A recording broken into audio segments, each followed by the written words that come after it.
Yo, this is Mr. Casey with the Third Party Podcast. We are on episode 6 with our favorite guy, Yard Out Fitness. What up, y'all? This is Ryan from Yard Out Fitness. I'm here with the Third Party Podcast. Let's get into it. Yard Out Fitness, never been a witness. Always had a hit list, hitting all your... Yard Out Fitness, never been a witness. You heard him. Always had a hit list, hitting your... Let's go. What? Yo, it's the Third Party Podcast. My name is Mussin Kaysen, a.k.a. the Muslim Boxer, a.k.a. Mr. NyQuil, a.k.a. I'll be Yard Out Fitness in every workout. And I'm here with my man, Rod DeVoe. Rod DeVoe, man. Third Party Podcast, episode 6. Hey, man, we got a great guest, Rasul Johnson from Yard Out Fitness, celebrity trainer extraordinaire. Welcome to the podcast, bro. What's up? What's up?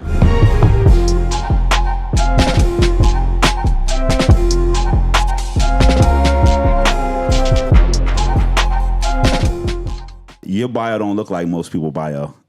What does it look like? The adversity that people go through, man, to see where you're at right now, I think is pretty remarkable, man. So, you know what I mean? Product of Philly. Yeah. Product of North Philly. It's some significant things that jump out. Yeah. At the age of 19, Yeah. you got sentenced to 5 years, right? The age of 25, you got sentenced to another 6 years, right? 27. 27? Yeah. That's 11 years. I know. Like, what was going on with you at that time?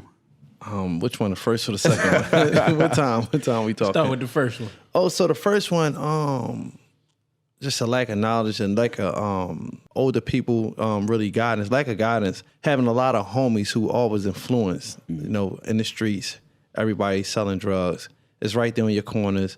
Everybody robbing, everybody stealing, everybody killing. Anything you can name was going on my block. So I come up playing sports and stuff like that, but I always wanted some money. So I was influenced by the older guys getting a lot of money. My mom was a hustler. My dad was a hustler. My brother was a hustler. My sister was a hustler. I come from a family of hustlers. I was going to be a hustler, as y'all know it. I'm still a hustler. You know, we doing it legally now. A lot of homies was catching cases and stuff like that. We got caught up in a robbery, homicide back when I was younger.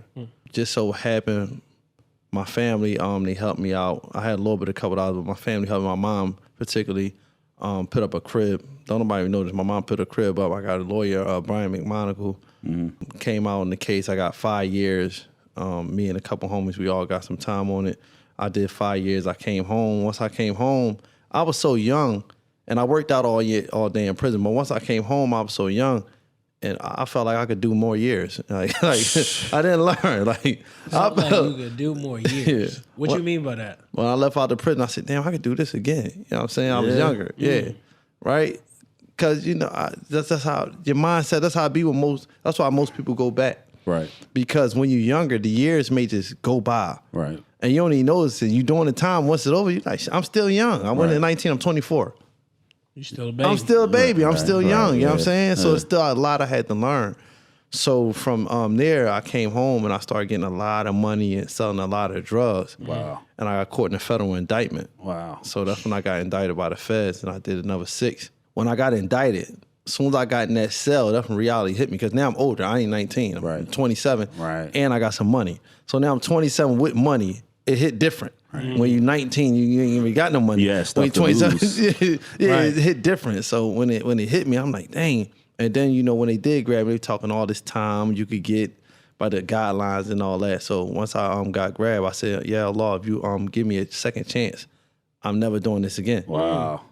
And I stuck. That's why I got this saying, sticking to my plan, because I stuck to my plan. And I said, I'm never coming back. And I came home and gave myself a chance, and, you know, it blessed me to be here now. Were you Muslim all along, or at what point did you accept Islam? I was about 13. Oh, wow. Mm-hmm. It's a couple different stigmas or stereotypes about Philly and Muslims, right? Mm-hmm. A lot of people will be like, oh, it's a fad in Philly. Mm-hmm. So, like, being 13, like, what does that look like, being 13 and be like, I want to be a Muslim? Everybody on my block was Muslim, all right? So it's like, everybody on my block was Muslim. My basketball coach was Muslim. The main thing for me was just learning the correct manhaj. So not even become Muslim, so many Muslims around, but everybody had, different belief systems. You got FY, you got so many people, different sects of Muslims around you. I just want to learn the correct way. So that was my main thing, just learning correctly. So I had a lot of older dudes who followed the Sunnah and the Salaf. They taught me the correct way, to worship Allah and follow the Prophet. Right. How did you feel coming out and trying to make Yard Out Fitness? Talk about that story. I knew what I was going to do because I was doing it in prison, right? But I still was institutionalized and I still was lost. But I knew what I had to do. So I knew I had to get away from like the old environment, old friends, to really solidify myself as a trainer. So, a lot of times when you come out, you go back to the same neighborhood, the same friends, you're not going to do nothing different. You put yourself around the same environment. So what I did was I came home, I immediately got a job. After I got a job, I immediately went to community college to become a certified trainer. Okay. So now I know if I get this certificate and I take it serious, people going to start taking me serious at what I'm doing. Right. If I don't put forth effort to show people this is what I really want to do, they're not going to take me serious. Right. They really don't care. They're like, oh, he going to come back on the same thing. Right. He going to do the same thing he been doing. People just tell me that when I was in prison. Oh, you going to get out there. What I'm saying? A lot of people thought I was, and a lot of people were like, you going to get out there, get back to selling, what you was selling. You going to get back to doing you because they know you like to find the things and stuff like that, and you like to provide. After I did that, I knew I had to get with the younger dudes. So I scooped Paul up. He was on the block. Paul had caught a case. Who's Paul? Paul Crow. Okay. So I had scooped Paul up. He was a young Olympic boxer, and I'm like, dang, I could get this young boy. I got a couple other young boys. I wasn't getting no money, right? But I knew I was good at strength and conditioning. Right. I knew I learned that. So I got all the young dudes who was fighting, wasn't getting paid, but I put hours and hours and hours in with them to let people know, hey, this is what I do. Right. Next thing you know, they started getting in shape. Paul was out of shape. He got ripped up. Paul started winning fights. He started getting knockouts. He started breaking ankles when he was serious on the strength and conditioning, working out with me all day. That's what happened. Then, it just started, a trickle effect started coming. Then I started training a lot of other people. Then I got on TV, and then I was on the news, and then I was on the radio, and then I just got to the opportunity where I met my second wife, and she like, what you waiting for? Open up your gym. And she back to play. And we got together, we put the gym together, and the rest is history. No, that's what's up, man. Like, what's that like? Like being able to be in a controlled environment and, like the Philly slang is Dean, and like just being out, you know what I mean? Like, how did you like how was that contrast? Let me see. Well, you get, for sure you're going to get more time to worship in prison. You're going to get more time to build more brotherhood in prison. You're going to get more time to do fitness in prison. You really test it when you come out here because, you're in a different environment, different surroundings. In prison, you get more focused. Everybody's more focused. You don't have what you have out here, So you got to work out here. You got to take care of family. Right. You got to find time to pray. You got to stop. So everybody don't have the opportunity to be an entrepreneur. Right. Everybody don't have the opportunity to just leave. Like some people don't have the opportunity to find a job where they could take off Friday for Juma. Right. Until they, really get that opportunity where they can start doing it. And, coming out of prison, you behind the ball. So you gotta work so hard to get over the hump. Because for one, everybody already counting you out. They already counting you out. And then for two, people don't believe you're gonna do what you become once you do become successful. Right. You know what I'm saying? So they count you out. Don't nobody want to give you a job. After somebody give you something, they looking for something quick in return. Right. And that's another thing because everybody wants something quick in return. And then it's kind of hard because trying to obey a law coming out of prison. Man, you trying to obey a law, you trying to do right, but then you just get married. But you trying to do right, but you don't know. You and the girl, y'all not on the same page. You don't know. She don't know your struggles. She don't know your traumas you've been going through all these past years. Right. So you want to do what's right, but you end up getting divorced because there's no chemistry. Right. You know what I'm saying? You behind the ball. Now she looking, you might get one paycheck. She want the whole paycheck. Well, and you like, yo, I ain't. It's my feet not wet. Yeah. You know what I'm saying? And that's why a lot of dudes come out of prison and go back to prison because now they trying to impress. They trying to hold this standard. And I was blessed to be able to get some money and take care of my family. Where my mom and them, they hold my daughter down. If I tell my mom, listen, I ain't doing nothing. Y'all got me. Look, we got you. They know I'm gonna get up. They know I'm gonna get back. Most people burnt a lot of bridges. They don't have that opportunity to really have their family in their corner.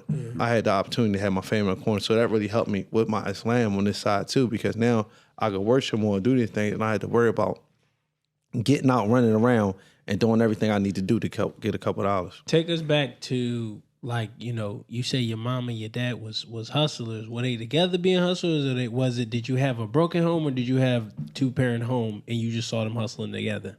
Both. Okay. So they was married when I was younger, and then they had a broken home. My father ended up having 18 kids. So me and you the same boat. Me and you the same boat. How did it make you feel then, and how does it make you feel now as a father? So my dad, even though he had to do for me more than most, right? Because his name in North and I'm in North, so you can't. That's your son. Like he gotta do extra for me because everybody you can't not do and everybody see like, damn, you like this and your son like. So he got it. My son like this too. What number you fall in the childhood? Third. You fall third. Yeah. Were your other older brothers the same, or did he do something different? No, he wasn't the same. I had an older sister. Well, my mom brothers, they was the same. Okay. I learned from them. My dad's side, my other brother, he wasn't into that. My sister, she was working. I got a sister almost the same age as me. Right. But then my younger brother under me, he was crazy. He was the craziest one. You know what I'm saying? He wound up getting in the shootout with the police. He did now. He died when I first came out to Penn Law. So he was the craziest one. Right. How did that make you feel, in that moment? Did it make you feel like, you could have been an older brother to him and not make him do like that? And how does that represent, what you do in the community? It really make me, really make me wish I had the knowledge and the wisdom I had back then now, but I didn't have the knowledge and the wisdom that I have now. So Allah the best of planners. So I really don't have a feeling on it. But when I look back at the other youngest, I just try to give them all game and like teach them. Yeah. You know what I'm saying? Like obligated to reach back. You know what I mean? When you see potential in young people, stuff like that. How you feel about emotion coming out of, what you've been through? How do you show that emotion? Are you emotionally like? So no, it's crazy. A lot of women say, "Well, I don't have emotions," right? Right. So, but I show my emotions in different ways that they don't understand. You know what I'm saying? So I be trying to, to give more of the emotional side because it be going. But then sometimes, like it's crazy. Like I never told nobody this, right? But my nephew, my brother's son, my oldest brother, he passed away too in a car accident in 2010 before I got out. And when his son went on graduation, I just got out of prison. Nobody seen me, but I couldn't stop crying. Like, wow. I'm just, I'm just like crying. I'm just breaking down in tears. Like, and he going on prom, but I just got out. I don't know why I couldn't stop crying. And like my emotion, it hit me something. Like certain times it just hit me. Like the other day it hit me. No, but I cried again the other day, and I don't know. Like that's what's up. Wow, that's twice. That's twice, yo. Listen. But it's this guy. He come to my class. His name Feast. He a younger dude. He 21. And, he never been in a bar. He nothing a good kid, right? He do all the work. Like he tough. All the workouts, everything. Right. And he went on Instagram, and his mom, right? I know his mom. She brought him to me to get him in shape.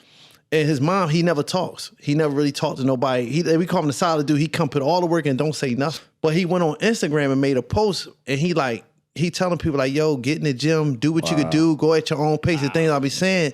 But he said, this Jones would hit me was, he said, when I be in the class, he be asking himself, what do I see in him? He be like, what do Ron see in me that, he always called me to work out. Wow. He said, maybe he see I'm tough. Maybe, and he starts naming all the things, I don't quit, I want it. And he's saying all this on Instagram when he don't talk. And I felt that Powerful. shit. I felt that it. Like it hit me. Yeah. It hit me. And it probably hit more people the way people don't know how much that really hit me. You know what I'm saying? Yeah, no, it sounds That's like powerful. you do some impactful stuff at the gym, and when you have influence on young people like that, man, and you inspire them and you believe in them, like holding people to standards, let them know that they matter to you. You know what I mean? Like when you hold people accountable, you don't let them off the hook. They internalize that as care. Absolutely. You know what I mean? So even like with kids and stuff like that, you ever get, oh, my mom and dad, they don't care about nothing I do. Yeah. Right. To them, that means my mom and dad don't care about me. Yeah. Right. So I applaud you for that, man. Facts. And like stuff like that. You know, those be the little things that keep you going. Did you have somebody like that while you was locked up? All the old Like heads. a mentor? Well, all the old heads were my mentor because I was like everybody's favorite. No matter where I was at, like I've been in federal penitentiary, I've been in state, but I always was just solid, and I always, listened, and I always worked out all day and studied Islam. So everybody know, like Rasul. I was just always standing on. So you weren't working business. out to keep your virginity?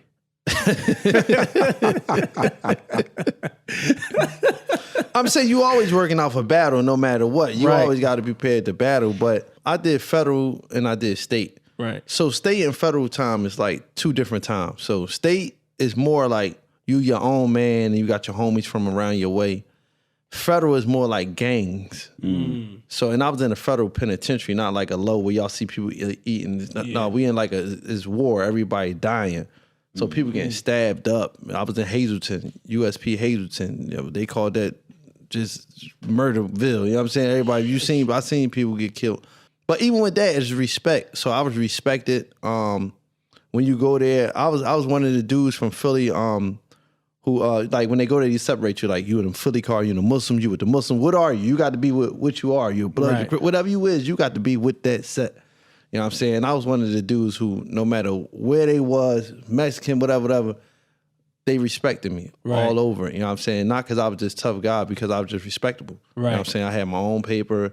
I gave khutbas, Juma. I taught classes. You and Sheikh Rasul in here? Yeah, I'm Sheikh. You know what I'm saying? Especially when I was younger. They forced me when I was younger in prison. So they be like, we ain't having Juma, let's Rasul get a khutbah. You know what I'm saying? So they forced me to get up in there in front of hundreds of people.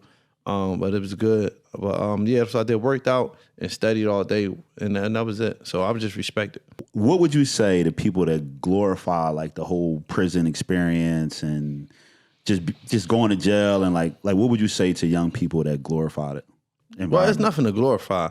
I think I respect the people who give insight on it. Right. To tell people, the do's and don'ts, the ups and downs of prison, because there's a lot of pros and cons of going to prison. Prison saved my life, so prison actually helped me. Right. A lot of them need to go to prison for real. To give you more insight, give you more wisdom, be around more people with knowledge who never getting to go home. Like I had this old head named Billy Cooper when I was in the feds. He worked in the kitchen, used to bring me back cartons of eggs and stuff like that. Billy Cooper had a lot of money, but ain't had no family. You know what I'm saying? He was old, so what he used to do is send me the money. I send it out to my peoples, and they get them like Muslim oils and stuff like that. Right. And he had grandkids and stuff that he wanted to send stuff to, and I tell him send me money, and my people go get it and send it out to his family. So he couldn't, like, you know what I'm saying? So it'd be stuff like that to make like, damn, I ain't coming back. I hear a lot of Muslims who have been in prison talk about like the brotherhood, in prison. Mm-hmm. Like, speak to that a little bit. So I was talking to my homie. It's a good brotherhood in prison, but I was talking to my homie the other day. I'm like, yo, get back to going to Juma. I said, when we was in prison, you would be ready to kick the door down if they ain't let you out for Juma. Like, you know what I'm saying? I said, let's go to, you know what I'm saying, get back. You know what I'm saying? So I had to call him that. But the brotherhood in prison, it's tight. Right. But it's but everybody human. It's like no matter what, you know what I'm saying? But certain jails you go to, it's gonna be real. They're gonna be like the Ummah is gonna be tight. Tight. Yeah. Well, let's go back. You come out with Yard Out Fitness. Mm-hmm. You went through the pandemic, and a lot of gyms ain't last. Mm-hmm. What made you different? What was the hustle mentality that made you different? Yard Out. So Yard Out made me different because my mindset was gym or not, this what we do. You know what I'm saying? Gym or not, we outside. So that's what my advantage over a lot of people is. For one, I come from a family of hustlers. For two, I went to prison. Right. So I know how to work out with minimum things. I know how to get you in shape with minimum things. So just so happened before the pandemic, I was doing live workouts on live and like had other trainers. I'm the first trainer that had like almost every trainer or somebody in the city come to where I was at. Either I was outside or something, do a live workout with me. Just so happened, nobody wasn't on it. The pandemic came and I kept doing them. So everybody who was somebody was on my live. J-Rock went live with me. Dynamite went live with me. Tiff Ballard, anybody you can name was on my live. DJ Marty G was DJ, but they know all that stuff. I had my lives was just jumping, right? So what I did was after that, I charged 100. So I did a free month during the month of Ramadan, right? Before that, then Ramadan I did another free month. Right. What I did was I told everybody, give me $100 for the month. We still gonna do the 30 days. And I'm getting 100, 150 people signing up. Right. You know what I'm saying? You was good. Yeah. What would you tell younger you? Younger Rasul. What would you tell younger you? What I tell all the younger dudes, I wish I had an older me to say, listen, you can learn from me out here, whatever trade I'm doing, and it was credible, or you could go to prison and learn in there and then come out and got to start from the bottom, or you could learn from me who already had, and you could take and be better than me. So I really wish I had older guys who really gave me that knowledge. But a lot of times the youth, we don't listen. and I know. Yeah, really. We don't listen. Really? Talk about why are you looking at me? I'm just saying, he said younger. Like, I'm in the middle age. Youth. The youth. Listen. I'm not youth no more. They don't listen. They don't I listen. feel you. I Don't feel listen. you. Man, I think like mentorship, man, is such a big piece of growth and growing, and we don't really engage in it. I mean, and I get it because, everybody worried about themselves and trying to establish stuff, and you never know like who you're reaching. Like the young, the young guy that made the post. I'm a coffee dude, right? So I go drink coffee. You don't drink more than me. Cut it out, man. He don't drink more than me. Oh yeah, You don't.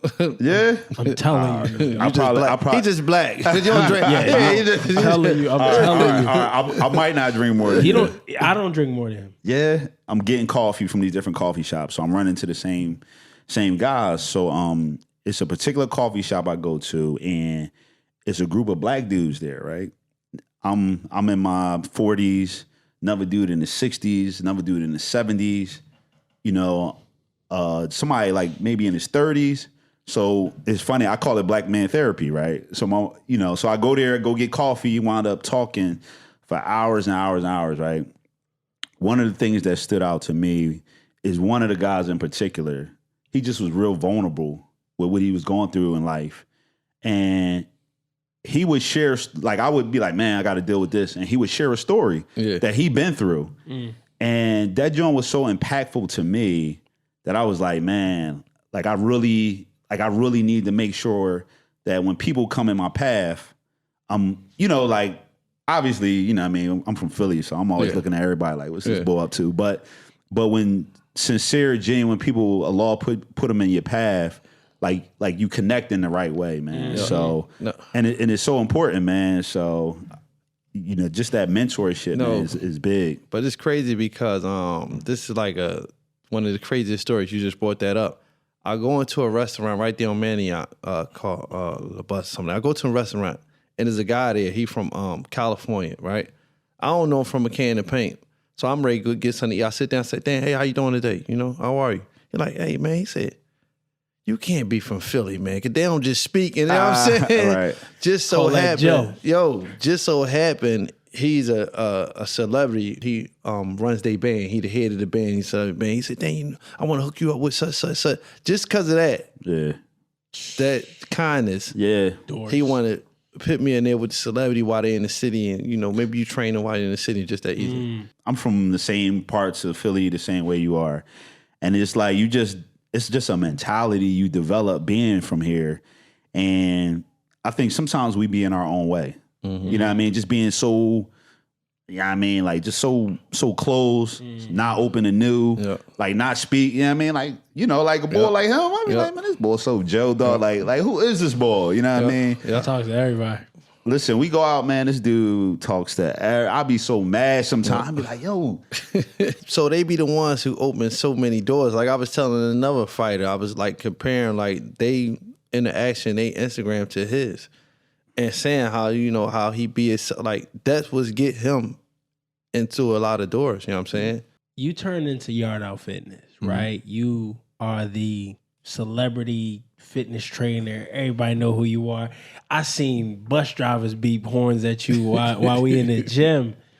How from your family who saw you growing up. You go from hustler to, the inmate to you got this, what they would perceive as institutionalized to, yard out. Do they ever talk to you about it? Do they ever tell you, yo, I'm proud of you? Are your parents still alive? Yeah, my mom. So my mom. Wait, does your mom talk to you about it? Yeah, my mom. If you see my mom, right, everybody knows she's my number one fan. She the most person who just proud and happy of everything that's going on. So my mom, that's my number one. My daughter, but my mom, because I always mention her because she went through every aspect and level of everything I'm going through with me.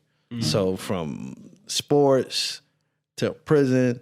So my mom took pride in being the first one on the visit. The first, I was the first one here. I beat everybody here. Like she take pride, you know what I'm saying? So you got to take pride. Now I take pride in, letting her know. Taking care of. Not only taking care of her, but take pride in letting her know she ain't got them worries that she once had. Right. Am I coming home at night? Am I going to get killed? All these things that she had worried because I was out in the street running around just, living that street life. I take pride in her being prideful, like, that's my son right there. You know what I'm saying? So I a lot of my stuff come for her. So you've been through like all of this traumatic stuff. You've been to therapy before? You know what?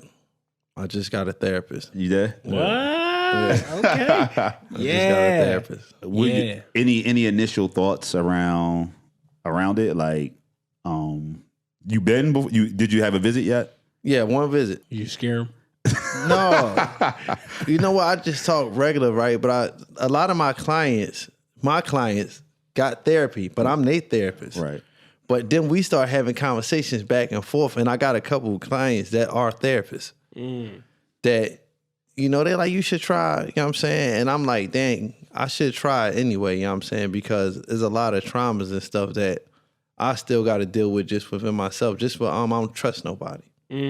So a lot of trust issues, like not just with females, just people, period, because you've been through so much coming through the hood, seeing friends kill friends, seeing all these things, people backbite, slander you, your homies start messing with your girl as soon as you go to prison. You done seen so much stuff that you be like, you can't really trust it. You know what I'm saying? Nobody know where you live at. Like all my clients like, come on over. I be like, ain't nobody coming to my house. You know what I'm saying? Ain't nobody coming over. Right. And that's a trauma. I want to dive deeper into that as far as the trust, but how do you not instill that in your kid? Or did you? Do you feel like you didn't instill it? Because, my daughter, I raised her, but I didn't fully raise her because she's 19, I did 11 years in prison. Right. So my family actually instilled a lot of stuff in her. I took care a lot financially. She live with me now, so when I come home, she always with me. I got custody of her, but it's really my family, her godmom, my wives, everybody I had, my sister, my brother, everybody, it was as a whole. Right. Put that in. She kind of like my therapist now too, because she be telling me, Dad, you got to be more patient. Dad, you got to do this. This is why this relationship ain't work. And I'm talking to her the other day. I'm not lying. I talked to her the other day and I asked her because she said it. She said, you, Dad. And I said, what? No, tell me. And she wouldn't tell me. So I know if I text her and tell her to text me. Right. So she texted me. I should pull the text up. So you able to, and kind of open up some feelings, open up some books, so that way she know what a black man is. She know what a healthy black man is. Yeah. But let's go back to the trust, the trauma. How has that, how that's affecting you now as far as, like you said, you're not letting people in your house, or, you kind of keeping a distance. It's a trust thing, but it's not a trust thing. How's that making you feel? What's going on with that? It's just a learned behavior that I think, it's so bad because we still in Philadelphia. So you can't really drop your guard down. So that side just sticks in me no matter what. So that learned behavior that I had to learn from being in those environments around those people, it really don't leave until I'm really all the way out of that environment. Let's say when I was at Palm Beach, I wasn't worried about nobody knowing where my hotel room was at. Like everybody in there could know because you're not in that environment. But when you're in that environment, it's shut down. As a guy, not to go too deep, like just to make it instinct, as a guy who come to my gym, went to the gas station the other night, got robbed. They was watching him. You know what I'm saying? Got robbed. But not from the gym. Right. He was somewhere else Just And he robbed. got robbed at the gas station. You know what I'm saying? But the crazy thing is, I went out with this girl one time, and she was looking at me like I'm crazy. She don't understand it, right? I'm from the hood. I had my watch on, and I said, "Dang, I gotta go to this gas station." So I took my watch off, right? Ran up in the gas station real quick, grabbed the waters, and ran back out. And she probably looking like, "Dang, like he a punk or he paranoid or not." But no, this is what I done been on both sides. Right. Any lane they could talk about, I done been through it. So I know if somebody got the drop, you're done. You can't beat the drop. Right. As far as childhood, I'm a privileged kid. You know what I mean? But I think the same way as far as like, I'm always very conscious about how I leave the house. Oh, maybe I might take another road. Shoot, I'm even thinking about like, yo, what if somebody follow it? Let me take another route so that way nobody think I'm going home. It's stuff like that. And I was with somebody and they was like, you're a little crazy. I'm like, you don't understand. I think it's just as far as being a black man, I don't know what that is, but like, I mean, you saying what it is. Yeah. I mean, like it's just a product of the environment that you grew up in, man. So, and it's part of the, it's part of the weight that you carry with you. You know what I mean? That you go out other places and you be like, man, like sometimes, like you said, like you travel and it feel like the weight just get lifted right off you. Yep. You know what I mean? So safe. Like you're not dealing with the same circumstances, the same environment and stuff. So when I go to Baltimore, I feel like I'm in another country. 9 times out of 10, right, this what goes on. It's never nobody that's not in your environment that want to do something to you. Right. It's the people who close to your environment that want to harm you. So I could go to another city where they say it's drama and all that stuff, right? And when I go there, I go to the harbor. I stay at the Four Seasons. I go to right there, get something to eat. And it's like I'm somebody else. Boy, living. he living good. You know what I'm saying? It's Well, like you was living like this. So this is raw all the time. I guess you just living life. I'm not worried. Cause we see what you be driving. You know what I'm Okay, saying? you drive good. You know what I'm saying? I'm not what's up. worried. That's what it is. That's what it is. How you feel about the stigma around Philly Muslims? When you got a lot, it's always gonna be like that. And when there's a lot, there's always gonna be a stigma. It's always gonna put all. That's how I go. Yeah. You know what I'm saying? That's You how I feel go. like you secluded yourself into a different side, or you just go to at whatever masjid you want to. If I want to, I go to wherever when I want to go in and pray and stuff like that. But I will learn from particular people because that's where I've been learning from Gotcha. in and out of prison. But I go to any masjid. Juma, I will go there. I stop in there. I stop in any of them. So you understand, it's not an Islamic country. So we all come from poverty. We all come from the ghetto. So you're going to get certain people that's even striving that people who's non-Muslim don't even know how far this person came who's striving. They may come out of garb. She may do it. But she's still learning. You know what I'm saying? So a lot of people put all the stigma on us because we come from ignorance and we trying to learn. And we going in and out. The imam is increasing and decreasing because we still haven't known that much. You know what I'm saying? A lot of people put that stigma, oh, look at this, oh, look at that, oh, look at that. But you may be doing worse, but you know what the Muslims supposed to and not supposed to do. But you don't know what you're not supposed to do. You're doing everything wrong, but you know everything the Muslim not supposed to do wrong. Right. So that's what happens. How do you feel about like the term felon? It is what it is. I'm nobody really use it, but I'm a convicted felon. That's it. You know? So, nigga, I'm yard. Yeah. Like I got real. friends, I know people, and it's like that joint is a barrier. Yeah. It could be. I mean, you're an entrepreneur. So it's a barrier if you let it stop you. Because there's so many doors that's gonna close on you. You know what I'm saying? You know how many times people ain't hired me when I got out? And I'm still trying to find a job. But every time I get the job when I got out of prison with a moving company because they need manpower. My first two like, jobs. yo, Every time was a moving company. or construction. Yeah. They like, boy, buff, man. He can throw them dresses. That's it. Moving Throw company. them boxes. You know what I'm saying? Say he loaded a washing machine by himself. All right, so look, we normally kind of end with some questions. You know what I mean? Sometimes, we be getting deep and we like to lighten it up a little bit. So, all right, I got what was the worst job you ever had? The worst job? Worst job. I only had 3 jobs. 2 was a moving company, and 1 was a delivery service. So the moving company. You said moving company? Yeah, moving company. All right. Moving company? Yeah. All right. So you the celebrity trainer, right? Yeah. What's the most famous phone number you have in your phone? Muslim casing. All right.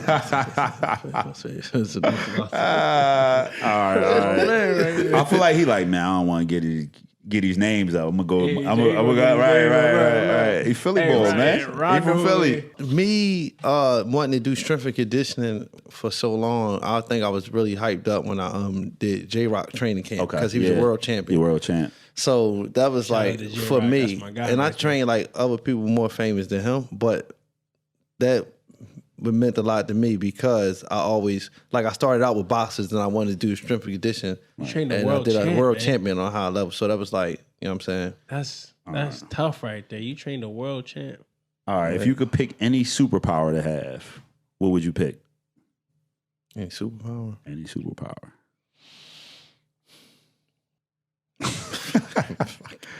You could fly. You could time travel. You could. I mean, you're already strong as an ox. Any superpower? Let me see. Extra energy. Extra energy. energy. Yo, side note. I went to Yard Out before. 37 Listen, cups of coffee a day. No, you talking about no, extra energy? No, but this, I want extra energy and I want patience for 4 wives. Okay, all right. Yo, They go. That's the same. You know what I mean? In the same vein. What y'all take on multiple wives? I mean, it is what it is. Like, I mean, I think it definitely a case for it could absolutely be made just in general. Yeah, I mean, I don't think it's as controversial as people make it. right. So I think especially in Islam, right, you have things that are permissible, but you have an overlay of culture. I'm gonna say culture. Right? So a lot of times we got to watch how we overlay them and which one we give priority to. When you talk about having multiple wives, it's absolutely permissible. But it's other things too. Like you can marry your first cousin, right? Yeah, right. Yeah. But you get, you know what I mean? Like the same way people are averse to, polygyny, they act like that about like somebody be like, yo, you gotta marry your cousin. Yeah. You're gonna be like, what? Yeah. Like you see what I'm saying? So especially for African Americans, right? Because we in a different situation. I think we always trying to figure out that balance between what's permissible, what's cultural and stuff like that. Arranged marriage. Like it's all of these different things that we look at but we judging it with a cultural lens instead of if it's right or wrong.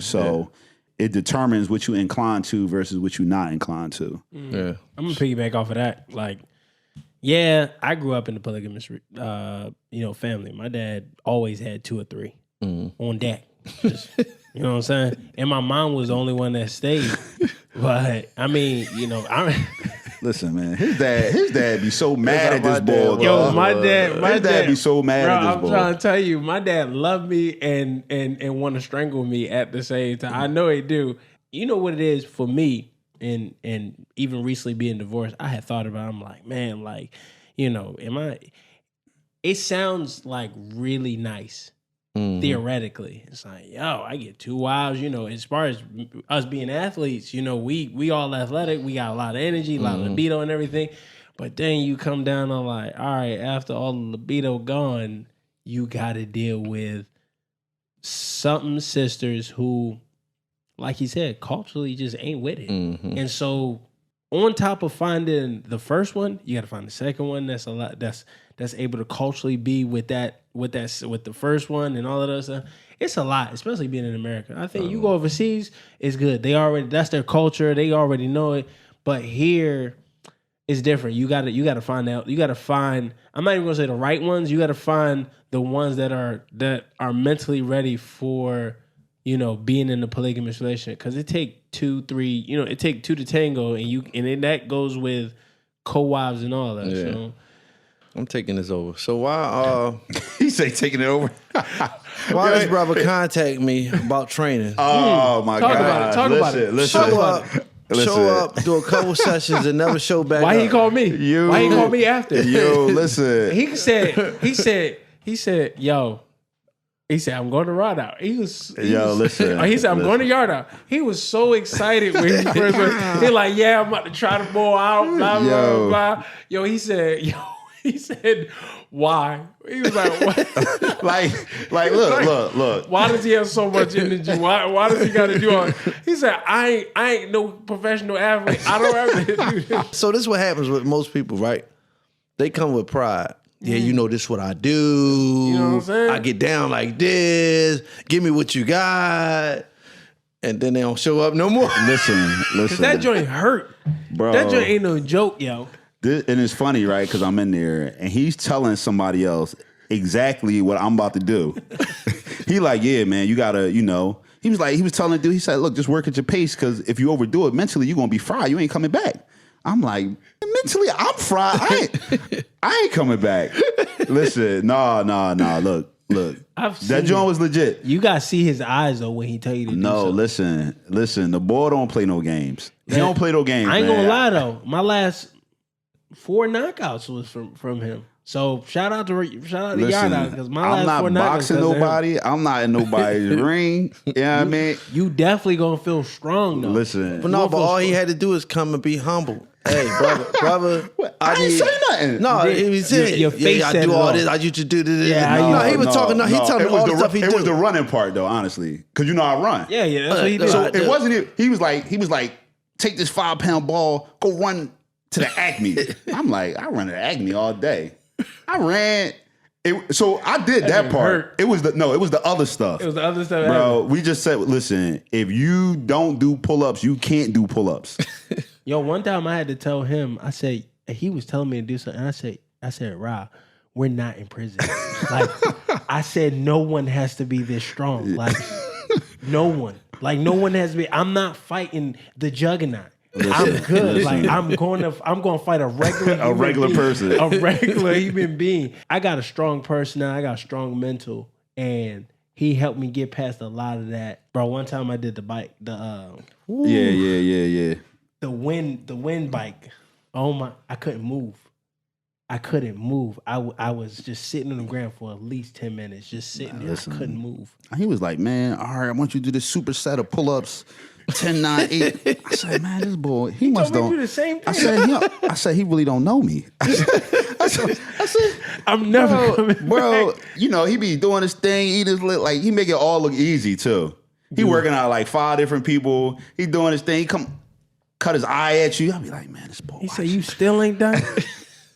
No, man, I definitely appreciate you, man. So you going back? Yeah, I ain't say all that. Yeah, I'm gonna get a discount. We're gonna start back from the bottom. I left money on the table, bro. We're gonna start back from the bottom. I paid for like 10 sessions. You left money on the table. Like the second session, I was like, yeah. I had to make a business decision, yo. I said, you know what, man? Consider it a gift. Yo, you gotta go back. You don't want to come back. Nah, I'm gonna go back. The man looked like Superman under that shirt. Listen, he want extra strength. Extra strength. How old are you right now? How old are you? 38. He's strong. Yeah, I'm good, B. I got some Philly questions for you, right? Oh, yeah. I got some Philly questions for you. All right. What's your favorite Philly slang word? John. John is winner, man. John is the winner. I'm never saying John. I'm not. What are you gonna say in replace of John? That joint. That joint. Yo, cut it out, man. Yo, that thing. That Cut thing. it out. That's exactly what John is. A person, place, a thing. Cut it out. That John. Cut it. Another question. Favorite place to get a Philly cheesesteak? I was just thinking about that, right? Because it all depends on what mood you in. It all depends on if you got money or not, right? And we all know you got money, bro. Oh no, Rod got the bag. I'm just saying, cause sometimes I got a taste for Del Sandro's. Okay. Sometimes I got a taste for Max's. I might want that greasy Max's steak. Sometimes I may be craving just a cheap Poppy store cheesesteak. Could they Jones be good too? Poppy store cheesesteak. But they all got their unique taste. Like Poppy's taste like a good So Poppy's. it depends on how you feeling. How you feeling? Now, cheesesteak or hoagie? Cheesesteak all day. Chicken cheesesteak. Not even. Oh, what the heck is up with y'all? Yeah, chicken cheesesteak. chicken Chicken cheesesteak or salmon. Well, I don't eat beef. Oh, all right. Got it. Okay, Got that it. makes sense. Got it. Now, I just started eating chicken again. What ice of Mr. Softy? Water ice. What ice? why? I like it better. All Man, right. we shout out Sadiq's every single time. All right, but this is the real Philly. Where you get your water ice from? Well, I ain't had water ice in so long. Why not? I just ain't had it. It's too much sugar. I ain't had it in a long time. But if I do get a water ice, so everybody go to King's, right? I don't know. I get water ice wherever I pull up. Oh, yeah. Man. I was just give me read wherever. Read it. Like Yeah, I usually yeah. get mine from the corner lady with the deep freezer, Right. or the What deep it freezer. is, it's water ice. The block cap in the cellar jar. Yeah, that's block cap. That's how I'm used to. That's Yeah. how I'm really used to getting water ice. You know what I'm saying? With the press where they reheat it, get hard, and that's what we do. All right, before we leave, what's your favorite coffee? My favorite coffee. Go ahead. What you got? Like place or just coffee? Brand, place, coffee? What is it? I got right now. I'm on Pete's right now. On where? I'm on Pete's. Pete's? I'm on Pete's coffee right now. He saw that at my crib, dog. Where you at? He saw the pizza at my crib, dog. No. It ain't from him though. It actually from my man Adam. So I want y'all to look this up right now. Adam been on Pete's. Look up Keefe. Prison coffee. Keefe coffee is yellow bag. The best coffee I've ever had. Yo, you tell I me. had Keefe. It's actually a better yellow bag. What is it? The Swiss John. I can't remember the name. Swiss joint. Where you get what's this coffee? It's a place called Reanimator. They're a coffee roaster, Ceremony coffee roaster. Ceremony is to me is like the best. They ain't better than Keefe. Cut it out, man. Keefe, I'm telling you. This is a local roaster. You'll work out 20 hours off of Keefe. Right. This is what you talk about. You can do a million push-ups off of Kiwi. I'm telling you. I'm telling you. You think pre-work-out is Yeah, Keefe, yeah, what I said. You know how people be taking the pre-workout, right, him right. coffee bean and get it in. Keefe Coffee, listen, give me that deal right now. Right. He Shout out, listen, let Keefe Coffee give a sponsorship to Yard Out for sure. go. Nah, man, we appreciate you, man. It's been great talking to you. You know, hopefully some people get some benefit, man. Hopefully they laugh a little. And you want to close this out, bro? Yo, this is the Third Party Podcast, and this episode was sponsored by City Athletics, episode 6. Let's go.